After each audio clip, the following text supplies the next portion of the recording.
Parlemen, good morning. ගුරුවරුන්ගේ උද්ඝෝෂණය හේතුවෙන්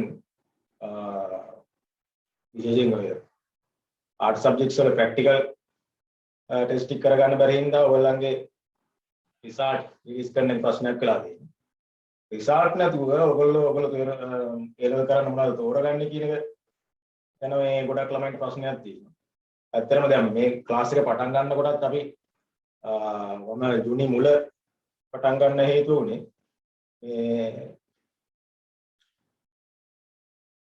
අපි බලාපොරොත්තු වෙනවා ජූනි මුල වෙනකොට O level result රිලීස් කරයි කියලා. ඒ වුණාට දැන් මේ කොරෝනා ප්‍රශ්නයත් එක්ක සහ ගුරුවරුන්ගේ උද්ඝෝෂණයත් එක්ක මේක තව ටික කාලයක් ඇදෙන බවක් පේන්නේ. ඒක නිසා අපිට දැන් තාම උසස් පෙළ පාසල් වල පටන් අරගෙන නැති නිසා අපිට හදිසියක් නෑ අපි ඉන්සරේ වැඩ ටික කරගෙන යන්න.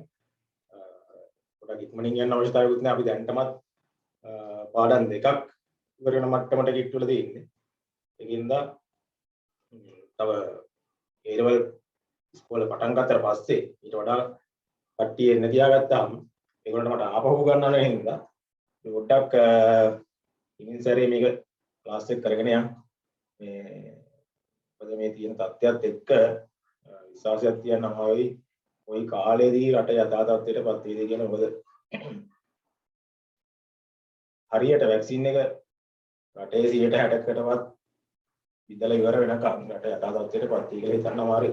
අනිත් ඒ වැදගත්ම කාරණා තමයි මොකක් හරි ක්‍රමයකින් ඔයගලන්ට වැක්සින් එක විද ගන්න. ඔයගලන්ට නම් බෑ අවුරුද්දකට වැඩි කට්ටිය ඔයගලන්ගේ ඔයගේ අම්මලා තාත්තලාට ඉලක්ක කරලා කියලා වැඩි කට්ටිය ඉන්නවා නම් chance එකක් හම්බුනොත් වැක්සින් එක විද ගන්න.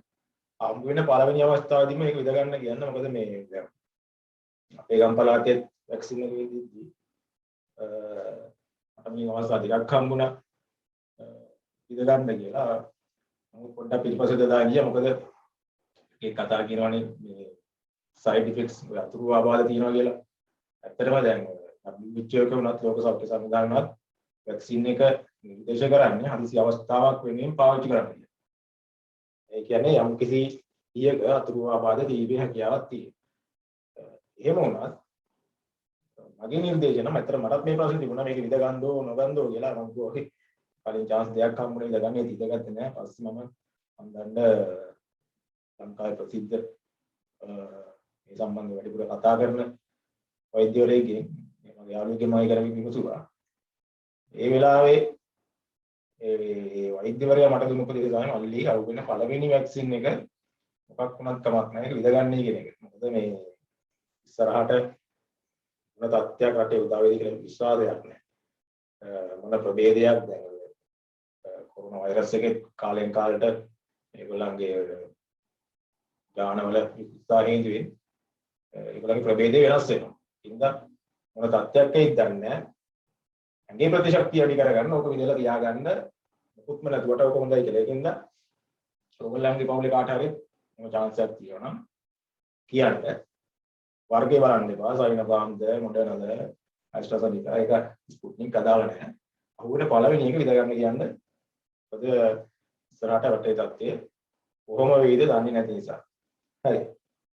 ඒ කාරණා ටික අමතර කාරණා ටිකක් අපි ගිය සතියේ කතා කරන්න පටන් ගත්ත ප්‍රෝටීන් ගැන.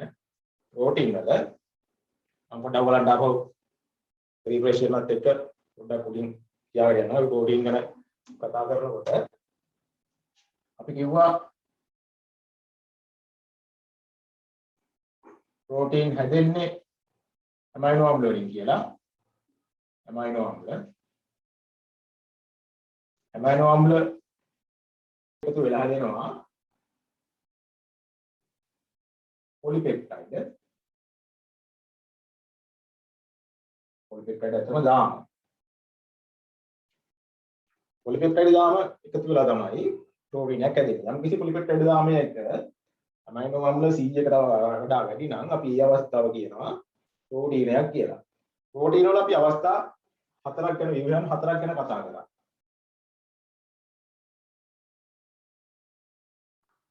ප්‍රාථමික ව්‍යුහය,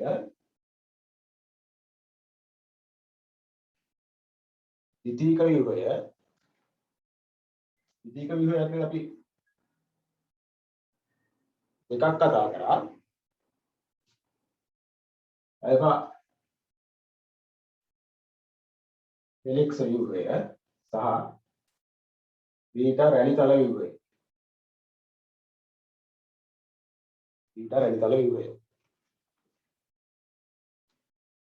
ඊට පස්සේ අපි කතා කරා චාතුර්ථ ව්‍යුහය ගැන. ඊට කලින් අපි ත්‍රිතීක ව්‍යුහය ගැන කතා කරා.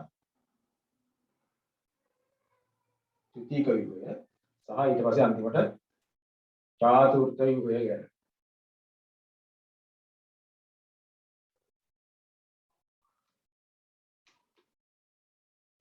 අපි ප්‍රාථමික ව්‍යුහය කියලා අපි ගත්තේ මුලින්ම පොලිපෙප්ටයිඩ් දාමයක් සරල රේඛාවක් ආකාරයට තිබෙන ඒ ව්‍යුහයට අපි කිව්වා ප්‍රාථමික ව්‍යුහය කියලා. ප්‍රාථමික ව්‍යුහය. ඒක උදාහරණයක් විදිහට කියනවා නම් ප්‍රාථමික ව්‍යුහයේ උදාහරණයක් තමයි ඉන්සියුලින්. ඉන්සියුලින් හෝමෝන වල අහලා තියෙනවනේ. ශරීරයේ උදිලේ සීල ප්‍රතිශතය යාමනය කරන හෝමෝනය තමයි ඉන්සියුලින් හෝමෝනය. ඊට පස්සේ අපි ඇල්ෆා හෙලික්ස් එක ගැන කතා කරනකොට ඇල්ෆා හෙලික්ස් එකට උදාහරණයක් තමයි කෙරටින්.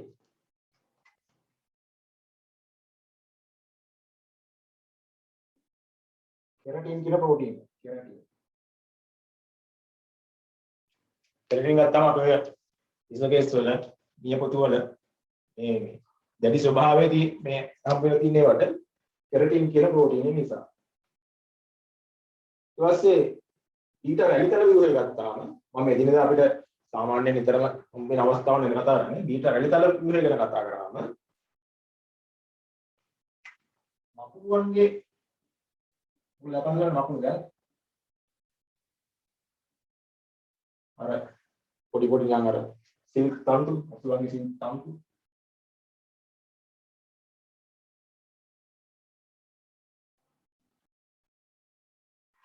මකුළුවන්ගේ සිල්ක් තන්තු හැදිලා තියෙන්නේ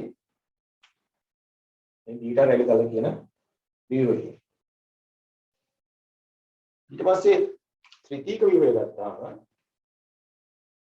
ත්‍රිතීක ව්‍යුහය මේකත් ඔයගොල්ලන් පොඩි මතක් කිරීමක් කරනවා. දැන් අපි ප්‍රාථමික කිව්වා මේ ලයින් එකක් වගේ තියෙන අවස්ථාව ඇල්ෆා හෙලික්ස් කියන්නේ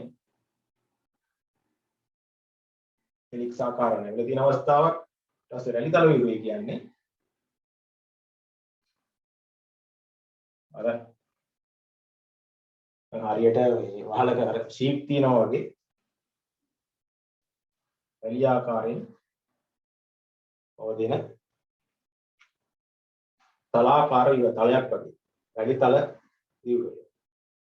අපි ත්‍රිතීක අවස්ථාව කිව්වේ මේ තියෙන පොලිපෙප්ටයිඩ් දාම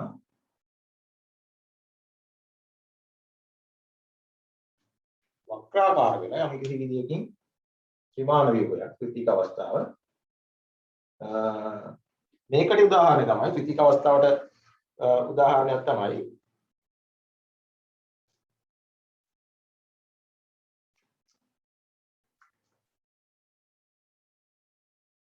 සෛලවල ප්ලාස්ම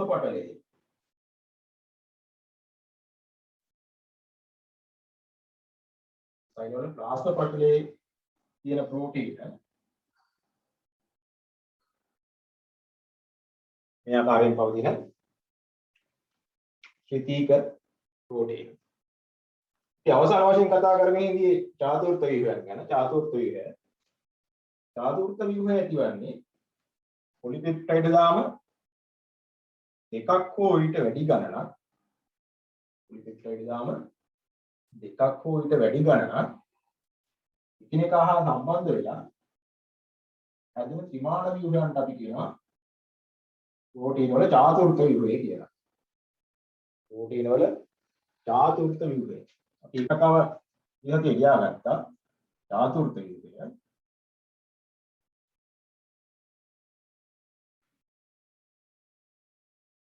චාතුර්ථ ව්‍යුහය. ප්‍රෝටීන අණු දෙකක් හෝ වැඩි ගණනක් එකිනෙකා සමග අන්තර් අණුක සම්බන්ධතා අන්තර් අණුක බන්ධන හේතු කොටගෙන එකිනෙකා හා සම්බන්ධ වෙලා හැදෙන ත්‍රිමාන ව්‍යුහයට අපි කිව්වා චාතුර්ථ ව්‍යුහය කියලා. අපිට චාතුර්ථ ව්‍යුහයන් අපි චාතුර්ථ ව්‍යුහයන් වර්ග දෙකක් ගැන අපිට කතා කරන්න පුළුවන්. පළවෙනි එක තමයි තන්තුමය.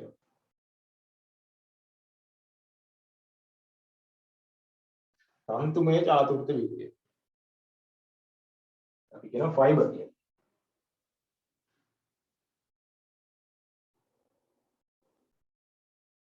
දෙවෙනි එක තමයි ගෝලාකාර.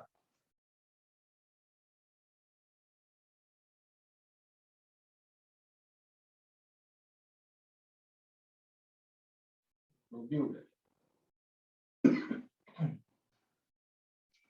තන්තුමය ව්‍යුහය නැත්නම් ගෝලාකාර globular. තන්තුමය ව්‍යුහය ගත්තාම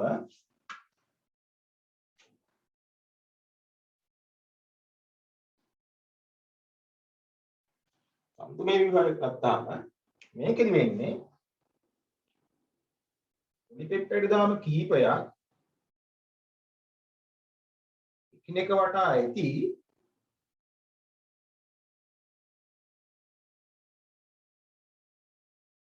තන්තුවක් නේ ෆයිබර් එකක් වගේ හැදෙන අවස්ථාවකට අපි කියනවා තන්තුමය ව්‍යුහය කියලා. පොලිපෙප්ටයිඩ් දාම කිහිපයක් එකිනෙකා වැඩි තන්තුවක් වගේ හැදෙන අවස්ථාවකට අපි කියනවා තන්තුමය ව්‍යුහය කියලා. එතකොට මේ පොලිපෙප්ටයිඩ් දාම දෙකක් අතර තියෙනවා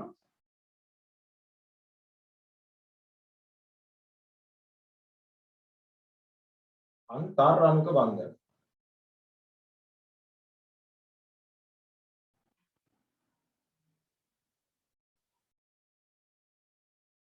අන්තර් අණුක බන්ධන.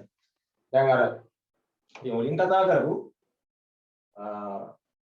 ප්‍රාථමික ව්‍යුහයේදී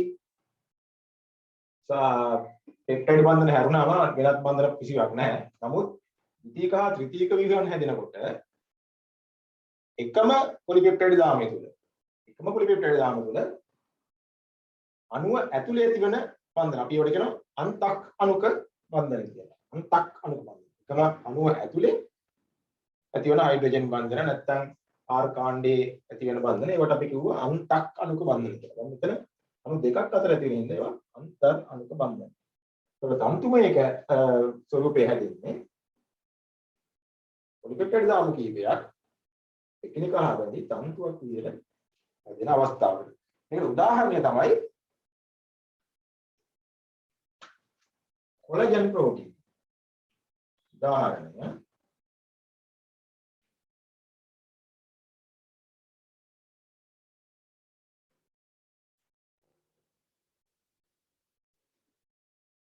කොලජන් ප්‍රෝටීනය. කොලජන් ප්‍රෝටීනය ගොඩක් වෙලාවට අපේ තියෙනවා ඔය කාට්ලේජ් වගේ වල බහුලව තියෙන මේ නැවෙන ස්වභාවයේ ඉන්නේ කොලජන් ප්‍රෝටීනයේ හින්දා. ඒක තමයි තන්තුමය ආකාරය. ඊට පස්සේ දෙවෙනි ආකාරය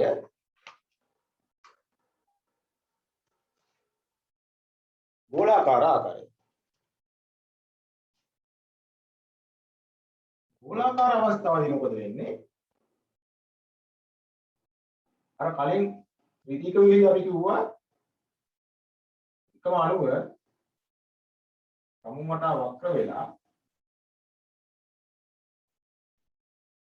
ත්‍රිමාන ගෝලාකාර වගේ ව්‍යුහයක් හැදෙන්න පුළුවන් කියලා. මේ චාතුර්ථ ව්‍යුහයේදී ගෝලාකාර අවස්ථාවේදී ඒ වගේ ත්‍රිතීක ප්‍රෝටීන අණු කිහිපයක් එකිනෙකා සම්බන්ධ වෙනවා. ඊට වඩා විශාල ගෝලාකාර විදුර හදන්න.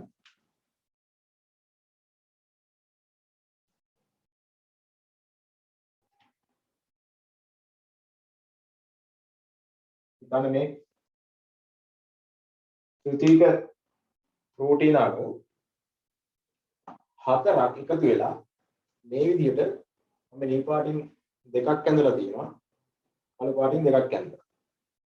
මේ ආකාරයට හතරක් එකතු වෙලා හැදෙන අපි නිතරම අහලා තියෙන ප්‍රෝටීන් එකක් තියෙනවා. ඒක තමයි හීමොග්ලොබින්.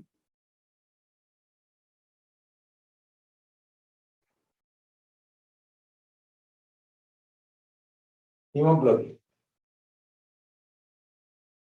හීමොග්ලොබින් විශේෂයෙන් උදරයේ ඔක්සිජන් පරිවහනය සඳහා වැදගත් වෙන ප්‍රෝටීන් එකක්. එතකොට ගෝලාකාර ඉරයන්ට උදාහරණයක් විදිහට ඔයගොල්ලෝ මතක තියාගන්න හීමොග්ලොබින්. අපි මේ ටික පොඩ්ඩක් නෝට් එකකට දාගමු. ප්‍රෝටීන් වල චාතුර්ථ ව්‍යුහය යටතේ චාතුර්ථ ව්‍යුහය යටතේ පොඩ්ඩක් ලියා ගන්න. ප්‍රෝටීන වල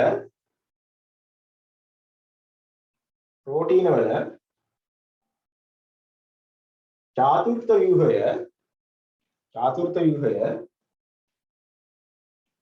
ආකාර දෙකකි.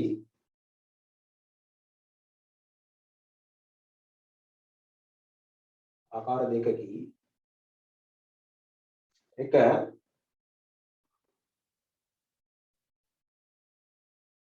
තන්තුමය ව්‍යුහය.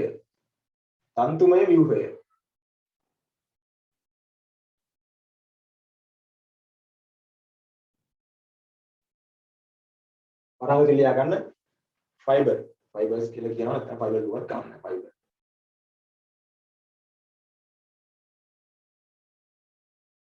දෙවෙනි එක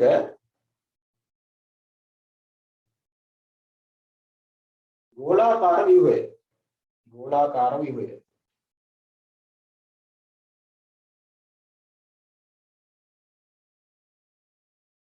නැත්නම් අපි කියනවා ග්ලොබියුලර් කියලා. ග්ලොබියුලර්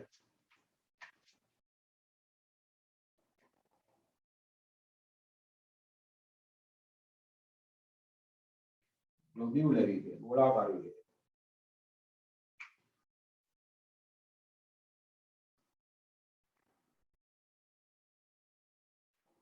එතකොට අපි අනුමාත්‍රිකාවක් විදිහට ලියාගමු තන්තුමය ව්‍යුහය කියලා.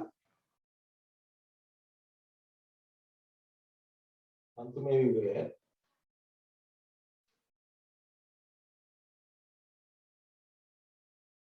ඒකට ලියා ගන්න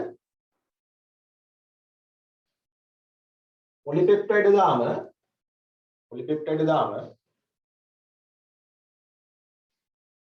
දෙකක් හෝ වැඩි ගණනක්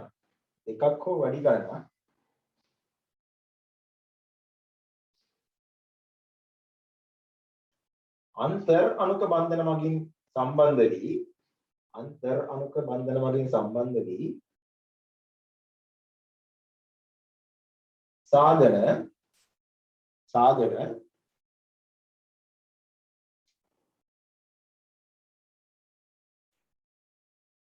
තන්තු ආකාර ව්‍යුහය.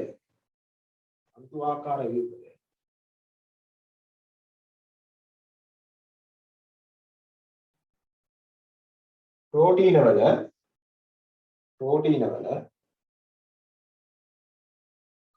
චාතුර්ථ තන්තුමය ව්‍යුහය ලෙස හැඳින්වේ. චාතුර්ථ පොඩි කැලක් කාලා තන්තුමය ව්‍යුහය ලෙස හැඳින්වේ.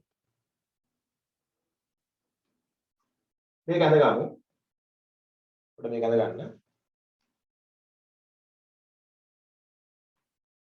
එකිනෙකා මත වෙලී තියෙන පොලිපෙප්ටයිඩ් දාම තුනක් තියෙනවා.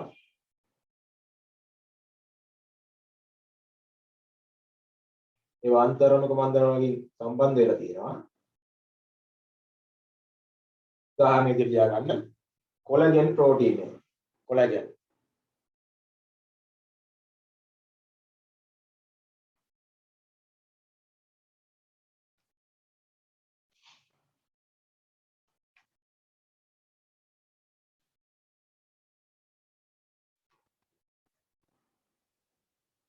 කොලජන් ප්‍රෝටීනේ තියෙන තැනත් අපි ලියාගමු. ඔයාලට කාටිලේජ් අස්ථි වල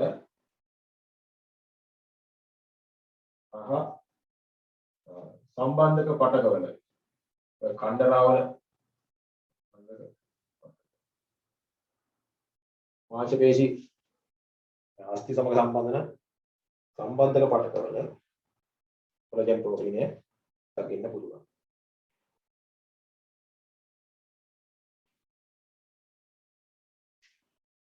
හරි අපේ ඊගාවන් මාතෘකාව ලියා ගමු. ගෝලාකාර ව්‍යුහය නැත්නම් ග්ලොබියුලර් ව්‍යුහය.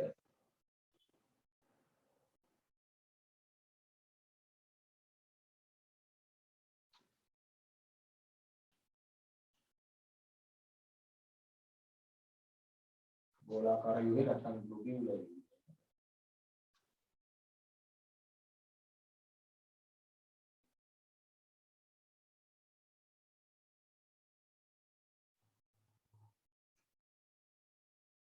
ඒක යටතේ අපි ලියා ගමු. තෘතීක ප්‍රෝටීන අණු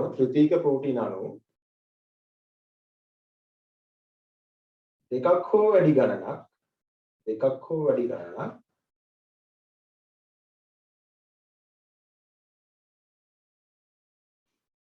අන්තර් අණුක ආකර්ෂණ බල මගින් බන්ධන මගින් එකිනෙක හා සම්බන්ධ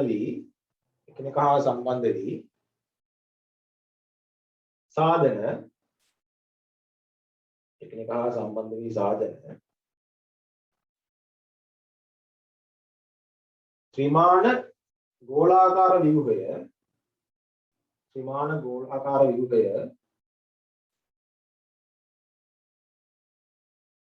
ප්‍රෝටීනවල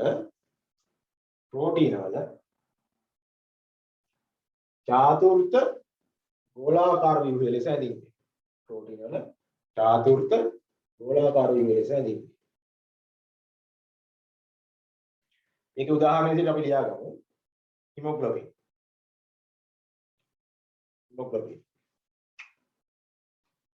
ලියා ගන්න රුධිරයේ ඔක්සිජන් සහ කාබන් ඩයොක්සයිඩ් පරිවහණයට වැදගත්. ඔක්සිජන් සහ කාබන් ඩයොක්සයිඩ් පරිවහණයට වැදගත් වේ.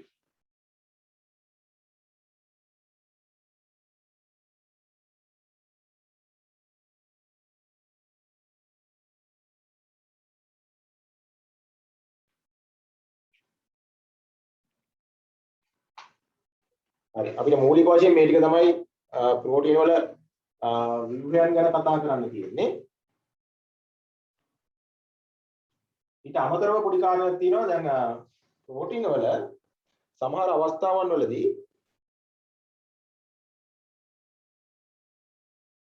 ප්‍රෝටීන වලට ඇමයිනෝ නොවන වෙනත් ඔය ලිගන්ඩ්ස් අපි කියන්නේ වෙනත් කාණ්ඩ වර්ග සම්බන්ධ වෙන්න පුළුවන්. විශේෂයෙන් දැන් හිමොග්ලොබින් ගත්තොත් එහෙම හිමොග්ලොබින් වලට අයන් යකඩ කාණ්ඩ සහිත කාණ්ඩ සම්බන්ධ වෙන්න පුළුවන්. එතකොට හිමොග්ලොබින් වල ඔක්සිජන් පරිවහනයේදී ඔක්සිජන් සම්බන්ධ වෙන්නේ නැත්නම් හිමොග්ලොබින් වල තියෙන මේ යකඩ කාණ්ඩ වලට. ඒ කාරණාවත් පොඩ්ඩක් ලියා ගමු.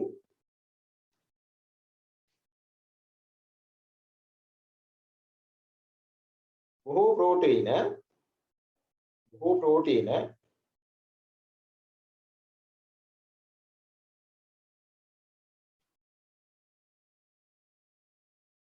ඇමයිනෝ අම්ල නොවන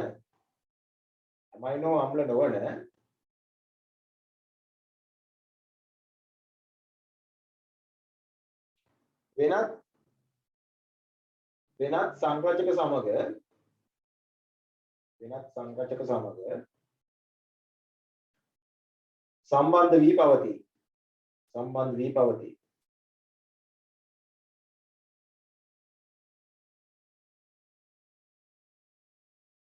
උදාහරණ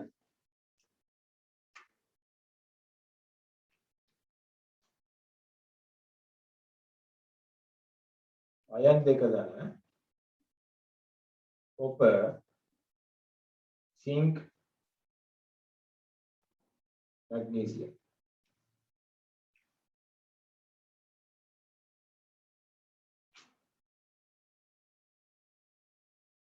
අයන් දෙක දාන කොපර් දෙක දාන සිංක් තුන දාන මැග්නීසියම් දෙක දාන. මේ වගේ සංරචකත් එක්ක සම්බන්ධ වෙලා තියෙන්න පුළුවන්. උදාහරණ ඒකව ලියා ගන්න යටින් හිමොග්ලොබින් වලට සම්බන්ධ වී ඇති හිමොග්ලොබින් වලට සම්බන්ධ වී ඇති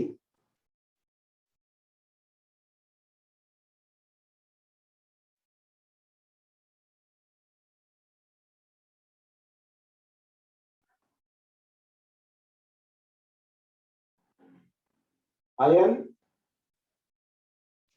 දෙක ධන අයන මගින් අයන් දෙක ධන අයන මගින්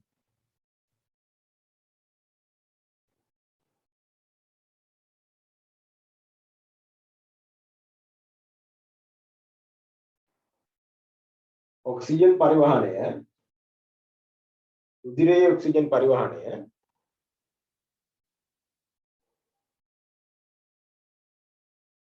සිදු කරනු ලබයි.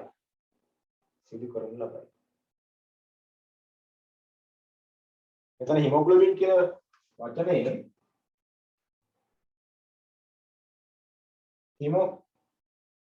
හිමෝ කියන මේ නමේ අර්ථය තමයි අයන් කියන එක තමයි මේ හිමෝ කියන එකෙන් අදහස් වෙන්නේ. හිමොග්ලොබින්. ග්ලොබින් කියන්නේ අර කිව්ව ගෝලාකාර විදිහට තියෙන්නේ. අයන් සහිත කියන අදහස තමයි හිමොග්ලොබින් කියන එකේ අර විඋප්පන්න වෙලා තියෙන නම විඋප්පන්න වෙලා තියෙන්නේ ඒ විදිහට. හරි. ඔය ටික තමයි අපිට ප්‍රෝටීන් වල ව්‍යුහයන් ගැන කතා කරද්දී අවශ්‍ය වෙන කාරණා ටික.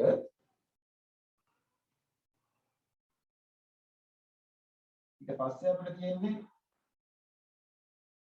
ප්‍රෝටීන හඳුනා ගැනීමේ පරීක්ෂණ. ප්‍රෝටීන හඳුනා ගැනීමේ පරීක්ෂණ ගැන කතා කරනවා.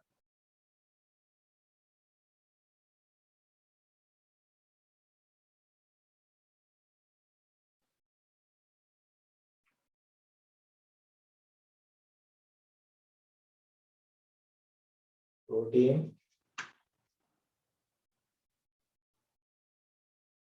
हඳුනා ගැනීම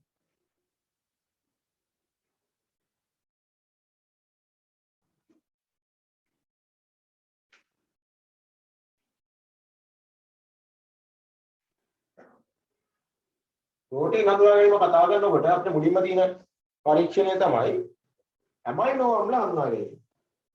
පළවෙනි එක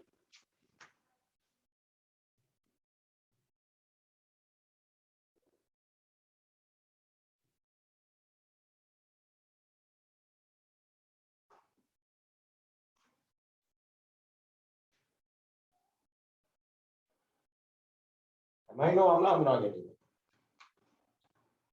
කොහොම සාර්ථක පරීක්ෂණයක් තියෙන්නේ ඇමයිනෝ අම්ල හඳුනා ගැනීම. අපි මේකට කියනවා නින්හයිට්‍රින් පරීක්ෂාව කියලා. නින්හයිට්‍රින්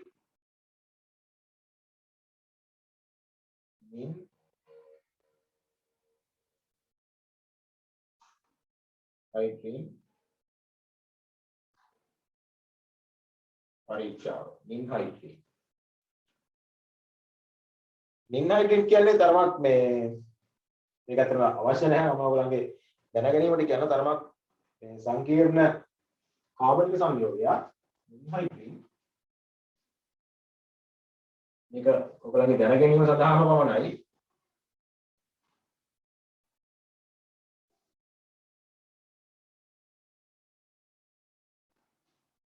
මේක විශේෂයෙන් ඔයගොල්ලන්ට මතක තබා ගැනීමේ අවශ්‍යතාවයක් නැහැ. මම මේක මේ සංයෝගයේ පිළිබඳව හඳුන්වීමක් කරන්න නැහැ. ඒක අඳින්නේ. නින්හයිට්‍රින්. ඒ තියෙන්නේ මේ නින්හයිට්‍රින් කියන සංයෝගය. බෙන්සීන් වලට සම්බන්ධ වෙච්ච කාබනික සංයෝගයක්. නින්හයිට්‍රින්.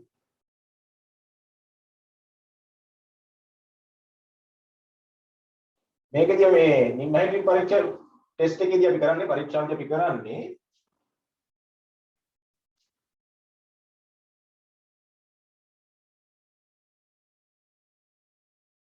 ඇමයිනෝ අම්ල ද්‍රාවණයකට අපි එකතු කරනවා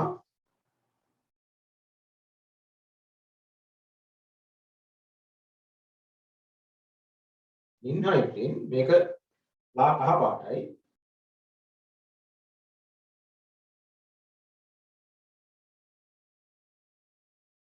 ඉන්හයිට්‍රින් මේක ඇත්තටම එතනෝල් වල දිය කරපො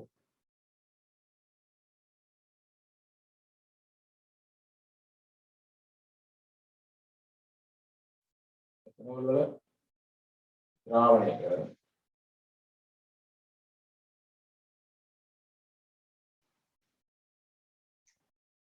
අමයිනෝ අම්ලයක් අරගෙන අපි එක නින්හයිට්‍රින් වල එතනෝල් වල දිය කරපු නින්හයිට්‍රින් සමග මිශ්‍ර කරනවා. මිශ්‍ර කරලා මම මේකට සමගන්නවා.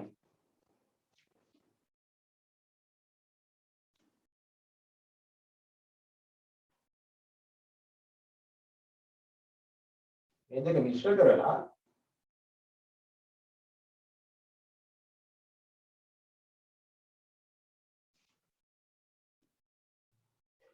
මේක අවර්ණයි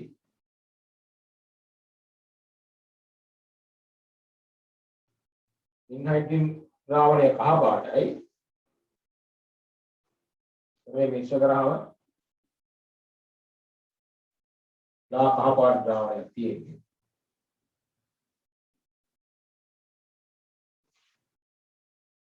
අපි කරන්නේ මේක ජල තාපකයක කියලා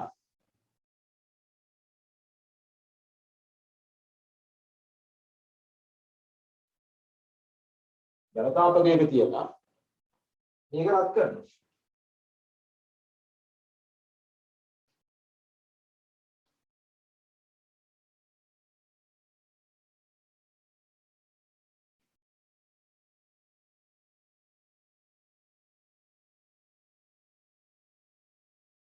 ජල තාපකයක තියලා මේ මිශ්‍රණය රත් කරනවා මිශ්‍රණය රත් කරාම එන්නේ මේක ක්‍රමානුකූලව නිල් රතු පාටයි. අපි හිතමු මේක රතු කියන දම් පාට වගේ. දම් පාට ද්‍රාවණයක් බවට පත් වෙනවා. දම් පාට ද්‍රාවණයක් බවට පත් වෙනවා. ඒ දම් පාට බවට පත් වීමේ තීව්‍රතාවය අනුව අපිට හඳුනා ගන්න පුළුවන් අමයිනෝ අම්ල කොච්චර සාන්ද්‍රණයකින් තියෙනවද කියලා. ඒ සාන්ද්‍රණය කොහොමද කියලා කොච්චරක් තියෙනවද කියලා හඳුනා ගන්න කතාව අපි කියන එකට කලවිනීටර් එකක් යූස් කරලා පාවිච්චි කරනවා.